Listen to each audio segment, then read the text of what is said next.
El Estado de Colombia, no el presidente jefe de Estado, incumplió el acuerdo de paz con la FARC y le incumplió a la humanidad. La justicia fue manipulada porque la Fiscalía General de la Nación sirvió como un arma política, se utilizó para atacar a los ciudadanos, para crear enemigos internos, para que los ciudadanos nos llenemos de miedo, nos llenemos de ira, para que salgamos a votar berracos. Tristemente, cuando queremos pensar en la paz, sí o sí tenemos que referirnos a lo que es la violencia en el territorio colombiano, porque si no existe una, no existe la otra. Y el presidente Gustavo Petro, precisamente cuando se está firmando un acuerdo con la Jurisdicción Especial para la Paz, una jurisdicción que nace gracias a la firma que acaba con lo que sería las Fuerzas Armadas Revolucionarias de Colombia y lo que sería también la Agencia de Reincorporación y Normalización, dijo que se iba a dirigir al Consejo de Seguridad de las Naciones Unidas para señalar que anteriores gobiernos y parcialmente el de él, aunque eso lo leo entre líneas, pues no estaría cumpliendo con dicho acuerdo y que la situación actual en Colombia se estaría agravando precisamente porque lo que se firmó en ese papel en el 2016 hoy día no se está realizando y por ende hay diversidad de grupos armados en diferentes partes del territorio. Esto fue lo que dijo Gustavo Petro sobre el Consejo de Seguridad y lo que va a hacer cuando llegue allá.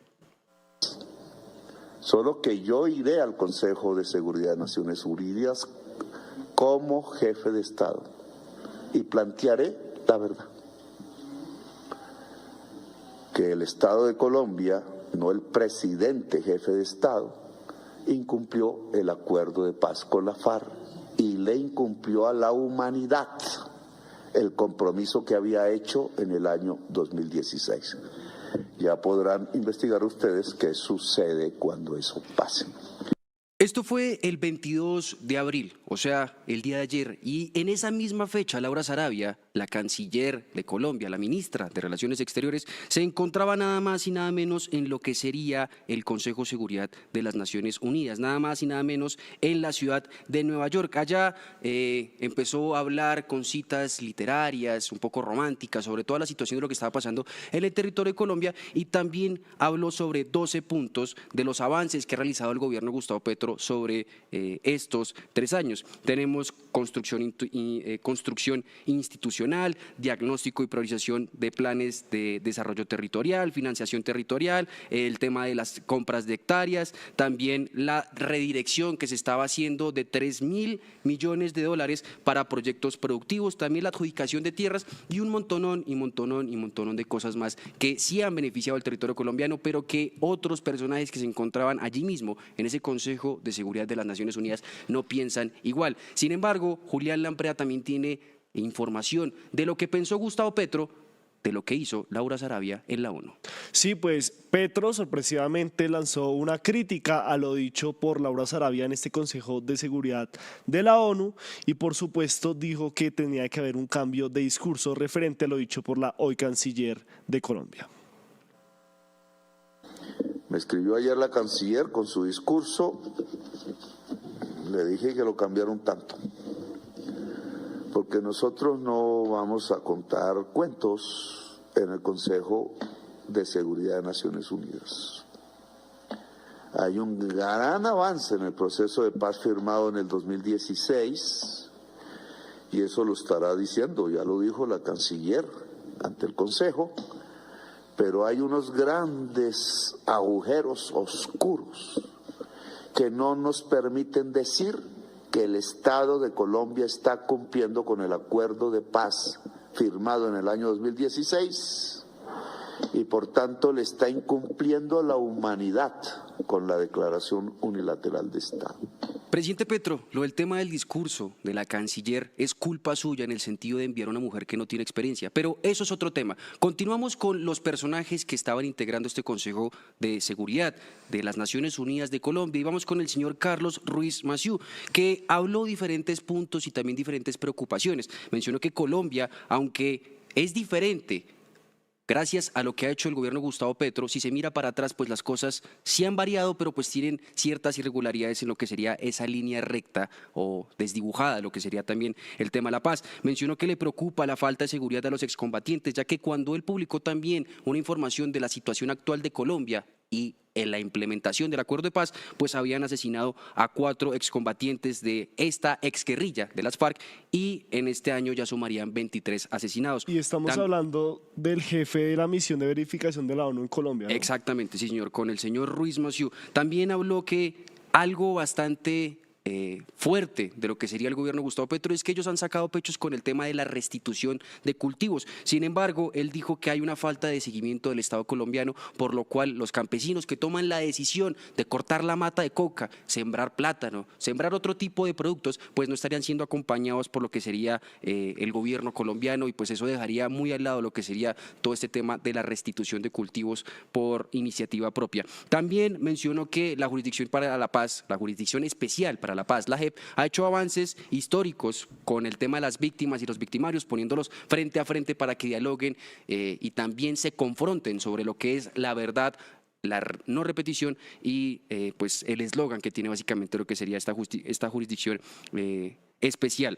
Además de eso, también dijo que no es bueno que hayan grupos armados que estén negociando con el gobierno de Gustavo Petro si no muestran una voluntad de paz. Sin embargo, lo que es rescatable de esta situación es que si se hubiese implementado el acuerdo de paz del 2016, todos esos actores armados que tenemos en Catatumbo, en Putumayo, en Arauca, en Saravena, en Antioquia, mejor dicho, en los 32 departamentos no existirían. ¿Por qué? Porque se estaría cumpliendo con un acuerdo de paz, se estaría cumpliendo con unos aspectos que se estarían pactando con gente armada que, como no se cumplieron, otros decidieron también alzarse. Y pues es la situación actual del país. Escuchemos lo que dijo el señor Carlos Ruiz Massieu. No se demuestra voluntad real de paz si se priva de la libertad a la población. Señor presidente, confiamos que en el tiempo que queda de su mandato, el gobierno siga trabajando en espíritu de cooperación con la otra parte firmante del acuerdo y que logre alcanzar las metas de aceleración en la implementación del acuerdo que presentaron a este Consejo. Estoy convencido de que si se hubiera implementado el acuerdo de manera más profunda en los últimos 8 años, no tendríamos hoy situaciones como las que se viven en Catatumbo o Cauca. Aún se está a tiempo de utilizar el acuerdo como un instrumento vigente y necesario para superar estos casos y prevenir la repetición de ciclos de conflicto en Colombia. Distinguidos miembros del Consejo, a pesar de los avances y retrocesos, debo reconocer la resiliencia y persistencia de Colombia en su búsqueda de la paz a través de soluciones negociadas. La comunidad internacional siempre le ha correspondido. Bueno, en este Consejo de Seguridad de la ONU estábamos muy a la expectativa frente a la postura que iba a tener Estados Unidos con la llegada del nuevo gobierno, hablando de Donald Trump, y por supuesto de lo que iba a decir el representante ante la ONU de ese país, el señor John Kelly, y que por supuesto, hay que decirlo con todas las dimensiones, fue un jalón de orejas para la política de paz total del presidente Gustavo Petro. Escuchemos lo dicho por el representante ante la ONU de Estados Unidos. La política de paz total todavía no ha arrojado resultados mensurables. Los grupos armados se están dividiendo y están utilizando las conversaciones y oportunidades para ampliar su control y aumentar la producción de coca. La limitada presencia del Estado en las zonas del norte sigue obstaculizando su capacidad de reducir la violencia y el comercio ilícito de drogas. La economía ilícita sigue alimentando la producción de la coca, exacerbando los patrones delictivos. Por eso es fundamental intensificar los esfuerzos para ampliar las oportunidades económicas para las comunidades y reducir su dependencia de los cultivos ilícitos. Estados Unidos sigue siendo cauteloso con respecto al enfoque del gobierno en las negociaciones con terroristas extranjeros designados por Estados Unidos y organizaciones delictivas transnacionales. Estas entidades están todavía por demostrar un compromiso verdadero de abandonar sus actividades ilícitas y buscar una paz duradera. Es fundamental que estos grupos armados ilícitos muestren sus intenciones verdaderas y que adopten medidas concretas para alcanzar la paz. Los mecanismos de justicia transnacional son procesos importantes, pero también hay que avanzar en esto con mayor urgencia. anteriores procesos de paz han dejado claro que tener una estrategia de seguridad es fundamental para presionar a los grupos armados legales para que negocien de buena fe y evitar la impunidad por sus abusos. Estados Unidos está decidido a evitar la impunidad por los actos criminales cometidos por terroristas y otros grupos armados ilegales. 8 años después de la implementación del acuerdo de paz o del comienzo de la misma, queda claro que todavía hay mucho por hacer. Estados Unidos va a seguir vigilando de cerca el proceso y la eficacia de los acuerdos y va a trabajar con los miembros de este Consejo y la misión de verificación de Naciones Unidas para alcanzar una paz duradera y seguridad en Colombia. Muchísimas gracias.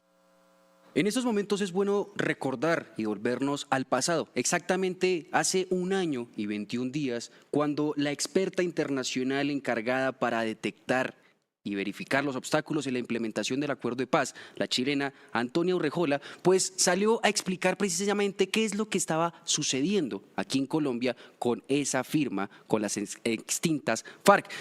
La presentación de ella fue en el Consejo de Derechos Humanos el 2 de abril del 2024 y allí básicamente estaba cumpliendo 2 funciones. Como bien lo señalé, detectar y verificar obstáculos en la implementación del acuerdo de paz y también algo que mi compañero Julián Lampreda va a explicar más adelante que tiene que ver con una denuncia que hizo la Jurisdicción Especial para la Paz en marzo del 2023 sobre unas irregularidades que habría realizado la Fiscalía. Pero pasemos a escuchar cuáles fueron los obstáculos que encontró la chilena Antonia Urrejola en el 2024 sobre el acuerdo de paz y la implementación parcial o no parcial que ella encontró. Escuchemos. Que el acuerdo de paz no se ha implementado como una política de Estado. El compromiso gubernamental frente al acuerdo ha variado y no han existido esfuerzos sostenidos en el tiempo para una implementación integral. En particular, conforme a indicadores objetivos, entre el 2018 y el 2022 se registró una baja implementación. El segundo obstáculo es la violencia continua en muchas partes del país, en parte debido a la insuficiente implementación del acuerdo. La Oficina del Alto Comisionado para los Derechos Humanos lo ha señalado en varios informes. El Estado no ha logrado garantizar su presencia en los territorios que dejaron la FARC-EP, lo cual ha contribuido a la expansión de otros grupos armados no estatales generadores de violencia que se disputan el territorio por el control de las economías ilegales. Fueron 6 obstáculos que parcialmente encontró la chilena Antonia Urrejola. El primero y el segundo, como bien señaló ella, pues es que básicamente el gobierno de Iván Duque se pasó por la galleta los acuerdos de paz y no los implementó. Y que además de eso, el Estado colombiano no ha logrado ocupar los espacios que dejó las extintas FARC y por ende otros grupos armados estarían cogiendo no solo los corredores del narcotráfico que ellos tenían, sino también todo su territorio. Además de eso, el tercer obstáculo que ella encontró es la vulneración de derechos humanos a los firmantes y también esas amnistías que estarían retrasadas a lo que sería ellos. Una situación que, aunque se reportó hace 1 año, hoy día, de alguna u otra forma, con la Jurisdicción Especial para la Paz, continúa en lo mismo. No se han podido realizar las amnistías y además de eso, como bien lo señalé en un principio con lo que había dicho el señor Massieu, se siguen asesinando excombatientes de las FARC que son firmantes de este acuerdo. El cuarto obstáculo tiene que ver con una coordinación institucional. Básicamente que no hay ninguna organización que coja y mire todos los ministerios sigan ustedes si están aplicando o no están aplicando el acuerdo de paz. El quinto obstáculo es el rezago en la implementación. Básicamente que el tema étnico y de género no se estaría aplicando de manera adecuada. Es algo que es bastante complicado en el sentido de que Juan Manuel Santos, Iván Duque y Gustavo Petro han señalado que quieren tener lo que sería esta equidad de género y tener también un manto de felicidad, por decirlo así, con el tema étnico, pero pues que no se estaría realizando según lo que dijo la chilena Antonia Urrejola. Y por último, el sexto obstáculo es el mal uso de los recursos para la paz y nada más y nada menos que la bella corrupción, esa enfermedad que tiene el territorio colombiano. Y señaló una frase de la Comisión de la Verdad que quiero que ustedes escuchen, y es nada más y nada menos: la corrupción asociada al narcotráfico es una de las causas estructurales del conflicto. Como bien lo señalé, Antonia tenía 2 funciones: ver la implementación del acuerdo de paz y esos obstáculos y la denuncia de la Jurisdicción Especial para la Paz con la Fiscalía. Julián Lampreda, ¿de qué se trata este detalle? Sí, pues todos tenemos en la retina el caso Santrich, en el cual cual pues la Fiscalía de Colombia en ese momento, comandada, dirigida, presidida por el señor Néstor Humberto Martínez, señalaba a Santrich, un firmante de la paz, de haber seguido con actos ilícitos posterior a la firma del Acuerdo de Paz en 2016. Pues Antonia Urrejola, experta internacional de derechos humanos, ese mismo 2 de abril del 2024, señaló cómo la Fiscalía obstaculizó la información que tenía la JEP y las mismas autoridades estadounidenses para saber si este caso sí había sido posteriormente a la firma del Acuerdo de Paz con las FARC en 2016. Escuchemos lo dicho por la experta internacional en derechos humanos. La información que pude recabar apunta a que habría existido una obstaculización por parte de la Fiscalía General de la República, que no habría entregado a la JEP en tiempo oportuno la información necesaria para que pudiese decidir sobre la garantía de nuestra extradición. Este caso no se puede leer independientemente del contexto político en el que ocurrió. Un contexto hostil al acuerdo de paz, luego de la elección en 2018 de un presidente de la República y un Congreso mayoritariamente opuestos al acuerdo. Eso se tradujo, entre otros, en repetidos ataques en contra de varias instituciones y mecanismos creados por el acuerdo, en particular la Jurisdicción Especial para la Paz. Estos ataques se realizaron no solo a través del legítimo debate público propio de una democracia, sino también mediante el uso abusivo de la acción penal por parte de la Fiscalía, como lo ilustra precisamente el caso Santrich. Los distintos señalamientos contra la Jurisdicción Especial para la Paz, aunados a las dificultades frente a la solicitud de extradición de Santrich, crearon un manto de duda en cuanto a la idoneidad e imparcialidad de integrantes de la jurisdicción y además reforzaron el estigma sobre las personas firmantes de paz, afectando su proceso de reincorporación a la vida civil. La Fiscalía no le pasó las pruebas completas a la Jurisdicción Especial para la Paz para saber si Santrich debía o no ser extraditado. Pasó prácticamente 13 meses después de que lo capturaron y no pasaron las pruebas completas. Pero, oh sorpresa, cuando ya estaban finalizando el proceso con Santrich, mágicamente la Fiscalía General de la Nación filtra unos videos en donde se muestra a este exintegrante de la guerrilla de las FARC, presuntamente contrabandeando lo que sería cocaína. Pero Gustavo Petro, Roy Barreras y Antonio Sanguino habrían realizado un debate de control político en el 2020 para señalar que lo que hizo la Jurisdicción Especial para la Paz y Estados Unidos con la DEA fue un montaje para dañar ese acuerdo de paz con las extintas FARC. Vamos a observar ese debate de control político y lo que dijo Gustavo Petro sobre el video que Néstor Humberto Martínez filtró a la prensa, que vuelvo y repito, en palabras del hoy presidente, fue manipulado. El número 10 es que para el juez son 10 toneladas de cocaína, resultan ser 10 hectáreas, que es lo que están cuadrando los miembros de la oficina de Rafael Pardo para hacer proyectos productivos con exguerrilleros en unas granjas ecológicas que miden exactamente 10 hectáreas.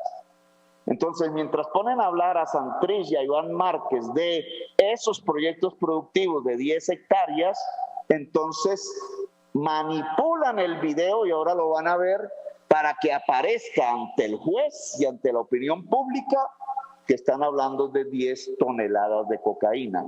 Este video que voy a presentar lo entregó Néstor Humberto Martínez a la prensa para tratar de mostrar la seriedad de su investigación. El video se entregó a una empresa especialista en mirar su base técnica y descubrió que el video que Néstor Humberto Martínez le entregó a la prensa está manipulado.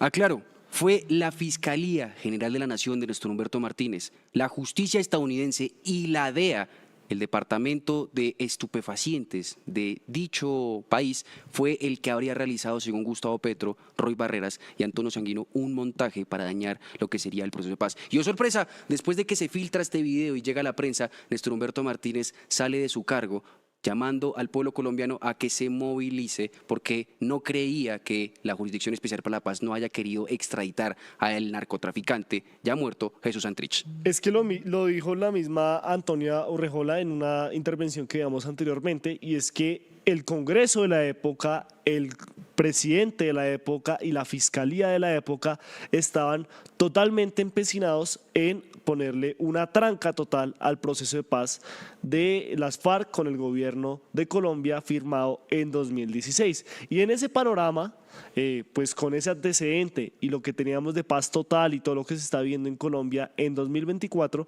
pues esa experta en derechos humanos también señaló esas recomendaciones que para ella se tenían que hacer en Colombia para que el proceso de paz pudiera culminar o pudiera tener un buen fin. Llamo al Estado colombiano a implementar el acuerdo como una política de Estado y asegurar que todos los procesos de diálogo y negociación con grupos armados no estatales integren un enfoque de derechos humanos y garanticen la centralidad de los derechos de las víctimas. Frente a la violencia continua, recomiendo implementar con prioridad la política de desmantelamiento de organizaciones criminales y tomar medidas para la protección de las personas defensoras de derechos humanos y firmantes de paz, de conformidad con las sentencias de la Corte Constitucional. Llamo al Estado a desplegar todos los esfuerzos para la implementación integral del acuerdo, en particular el capítulo étnico y las disposiciones de género, que son las más rezagadas.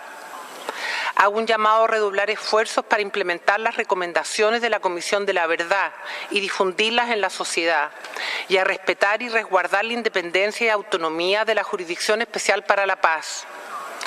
A la Jurisdicción Especial recomiendo llevar a cabo de manera prioritaria y urgente el alistamiento institucional necesario para el diseño, desarrollo y ejecución exitosa de las futuras sanciones restaurativas en condiciones de seguridad para comparecientes y víctimas, asegurando la participación de aquellas en todo el proceso conforme a los estándares internacionales de derechos humanos. Y usted se preguntará por qué es importante retomar lo que dijo la experta de los derechos humanos, Antonia Urrejola, hoy día. Pues básicamente porque ese informe que entregó y la denuncia que investigó ella de la Jurisdicción Especial para la Paz tiene que dar resultados prácticamente en mayo, ya que ella dijo, después de presentar este informe, la Fiscalía tiene que mostrar los resultados de esa investigación. O sea que cuando Gustavo Petro vaya al Consejo de Seguridad de las Naciones Unidas, probablemente se choque con ese informe de la Fiscalía y un posible entrampamiento o obstaculización de lo que sería este ente judicial. Sin embargo, queremos ampliar más lo que habría hecho Néstor Humberto Martínez. No solo habría presentado un video falso sobre Jesús Santrich y lo que sería el tema del narcotráfico, sino que aquí también tenemos casos en donde, sacando pecho, luego de firmar como fiscal general de la Nación ternado por Juan Manuel Santos, el Premio Nobel de la Paz, el señor ya estaba sentenciando a muerte estos acuerdos. ¿Y por qué hacemos esta señalación tan grave? ¿Por qué hacemos este comentario sobre lo que hizo Néstor Humberto Martínez cuando cogió el esfero y el papel como fiscal general de la Nación? Pues básicamente porque cuando se estaba haciendo el tránsito de las armas a la política de las entonces FARC, el señor habría creado un grupo llamado Los 300, que prácticamente eran 100 grupos de la policía, 100 oficiales de la policía, 100 oficiales del cuerpo militar y 100 funcionarios de la Fiscalía General de la Nación que iban a atacar a los grandes testaferros de las FARC. Pero, oh sorpresa, en su afán por querer dar resultados, Néstor Humberto Martínez puso en la misma bolsa de los sangrientos, sanguinarios y falsos revolucionarios de las FARC a empresarios que tenían familias y que tenían negocios lícitos y que no tenían absolutamente nada que ver con lo que sería este tema de las Fuerzas Armadas Revolucionarias de Colombia. Estamos hablando especialmente del caso de Mauricio Parra y su supuesta vinculación al asesinato de Alonso Orjuela, el dueño de Surtifruber, en el 2016. Básicamente, Néstor Humberto Martínez dijo que el señor Oscar Parra era testaferro y que por eso habría asesinado al dueño de Surtifruber. En una rueda de prensa que realizó este señor, el entonces fiscal general de la Nación, dijo que en septiembre del 2017, Oscar Parra, alias El Quesero, Era una persona que llevaba entre 100 y 200 kilos de cocaína de la zona de Extensión en 1998. Mencionó que también en el 2003 había sido capturado y luego liberado en el 2010, donde según él, un testigo estrella que más adelante vamos a detallar y sus otros fiscales, pues habría tomado contacto con el bloque sur de las FARC y con la columna móvil Teófilo Forero para lavarles el dinero por medio de establecimientos de comercio y otros bienes. ¿Qué es la situación con el testigo falso? Pues vamos a empezar a revelar esta situación y también todo el tema de lo que estaría pasando. Pasemos entonces a lo que sería Néstor Humberto Martínez, el superministro de Juan Manuel Santos, que después pasó a ser fiscal y que no cumplió la misión de salvaguardar los acuerdos de paz que hoy día tienen a Colombia ardiendo. Esto fue lo que dijo el abogado Alejandro Carranza, abogado de Mauricio Parra, la persona supuestamente testaferro de las FARC, que con las pruebas que reveló aquí en este estudio se demostraría que Néstor Humberto Martínez, sus fiscales y ese grupo de los 300 hicieron montajes, vuelvo y repito, para meter empresarios en la misma bolsa que los asesinos y falsamente revolucionarios de las FARC. Recuerdo bien, se había firmado el acuerdo de paz y se estaba implementando el acuerdo de paz y había una campaña política en la que el hoy presidente, en ese momento candidato, estaba posicionado como la mejor opción para ser elegido. Y había otro candidato que era el señor Iván Duque y lo que habían establecido entonces era por parte de la campaña de Iván Duque que había que hacer trizas el acuerdo de paz, mientras que por el lado del candidato Gustavo Petro en ese momento lo que se hablaba era que había que implementar la paz y que había que hacer una paz pues con todos los actores armados, no solamente con las FARC. Así que es curioso que el señor Néstor Humberto Martínez primero logra entrar al gobierno del presidente Santos, logra ser su superministro, pero sus funciones no eran por la implementación del acuerdo de paz. Recordemos que el presidente Santos organizó su gabinete y dejó a unas personas al frente de lo que era el día a día del gobierno y a otras específicamente concentradas en el tema del acuerdo de paz. Lo curioso es cuando empiezan a haber varias actuaciones de Néstor Humberto Martínez, que tenía que obrar era como superministro en el tema de gobierno y empieza a intervenir en los asuntos que tenían que ver con el acuerdo de paz. Él fue el que promovió, por ejemplo, que el ex procurador general de la Nación, Alejandro Ordóñez, llegara a una reunión con el entonces presidente Santos y entregara un memorial de agravios para atacar el acuerdo de paz que se estaba firmando. Él tiene que ver con una visita que le hizo al expresidente Uribe cuando era senador, y en esa locución que todos recordamos sale Néstor Humberto diciendo que es que Uribe era un patriota completo, y así poco a poco hasta que logra llegar a ser el fiscal general de la Nación.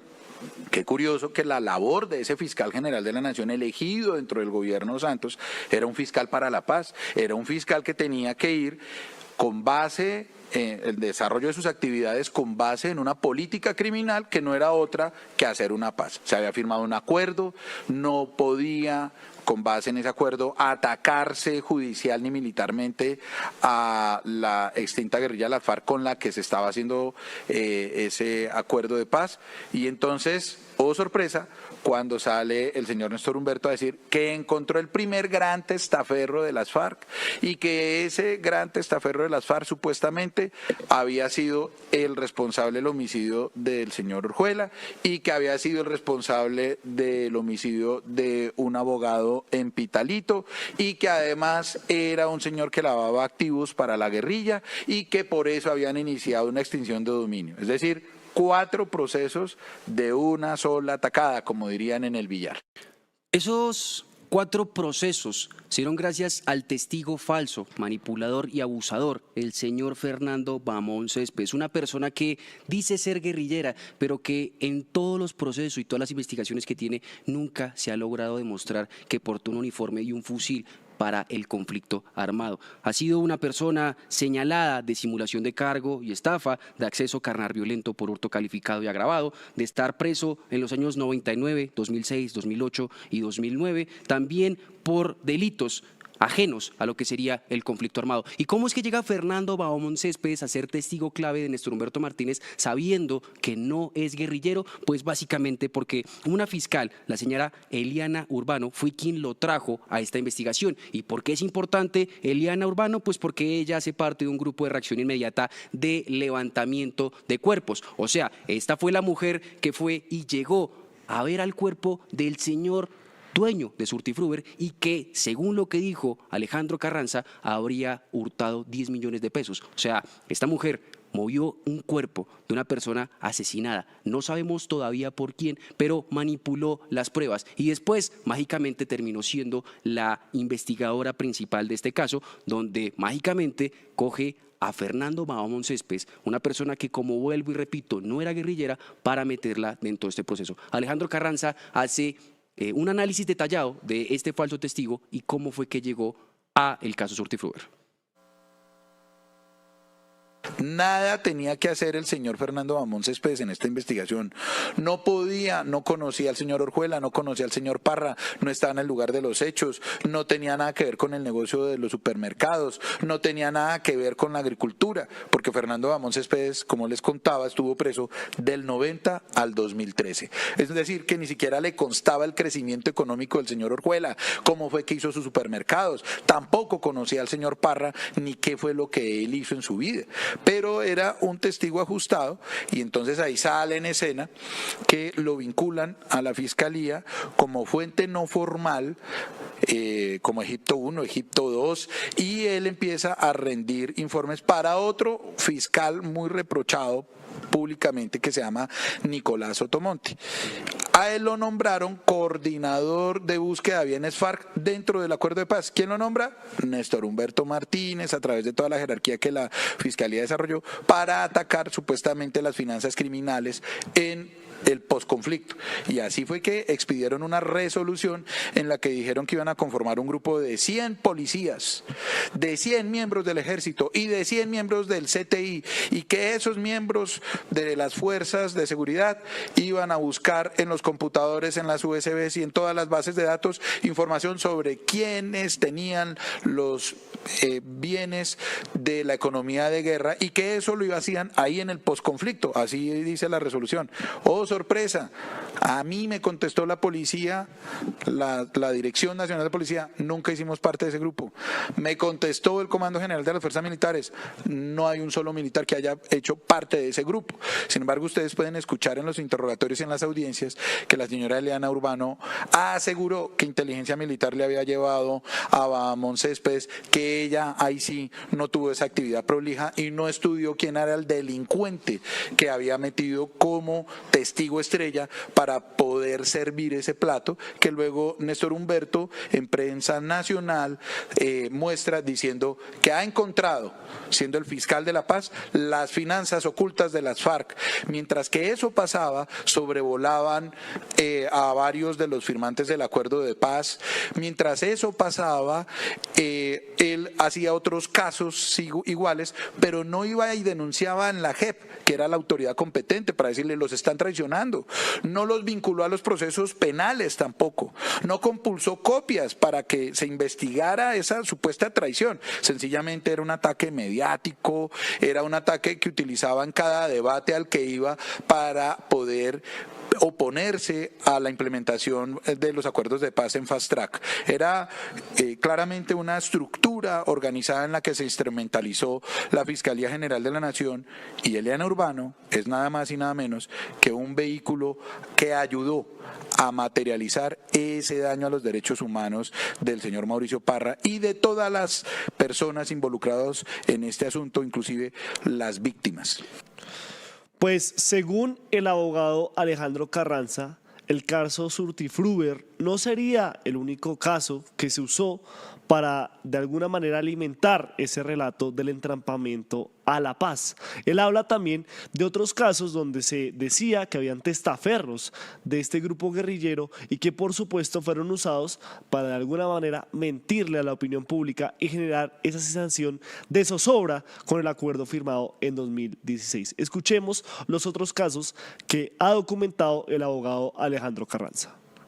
Lo que sucedió fue que la institución, la Fiscalía General de la Nación, fue manipulada para crear enemigos internos en el país, y esa decisión solamente venía de las cabezas que dirigían la Fiscalía General de la Nación. Mire cómo cuando sucede todo esto que le narro, para el 2017 en el 2016 arrancan con un caso que es el de la familia Falla, a los que falsamente acusan de supuestos testaferros de las FARC. Testigo estrella, Fernando Bamón Céspedes. ¿Qué pasó con ese caso? Absuelta la familia Falla y el Estado hoy en día tiene que enfrentar una demanda multimillonaria por el daño que le hicieron a esos empresarios. ¿Pero qué era lo importante? Poder sembrar una noticia para que la gente se conmoviera y en las elecciones votara con el miedo. ¿Recuerdan eso de llevémoslos a que voten berracos? Bueno, esto hace parte de todo eso. Luego de eso viene el caso del señor Mauricio Parra. Y con ese caso, entonces dicen que cogieron al primer gran testaferro. Cosa absurda, cosa falsa. Y luego viene el caso de los señores madereros, diciendo que el bloque Amazonas habían cogido entonces también. Testigo en el caso Parra, en los 4 casos, Fernando Bamón Céspedes. Testigo en el caso de los madereros, 2 desmovilizados o un desmovilizado que luego no lograron encontrar, y el señor Fernando Bamón Céspedes. La Fiscalía en ese caso archivó la investigación porque se demostró que era imposible que el señor Guillermo León Ruiz perteneciera a esas finanzas criminales o a esa organización de las finanzas de la guerra. Luego viene el sonado caso Supercundi. Antes de eso, un caso por un frigorífico en Cali, de una señora que era española, que llegó a Colombia huyendo del franquismo y terminó siendo víctima de Néstor Humberto. Una señora que monta un frigorífico y dicen que ese era el frigorífico de las FARC.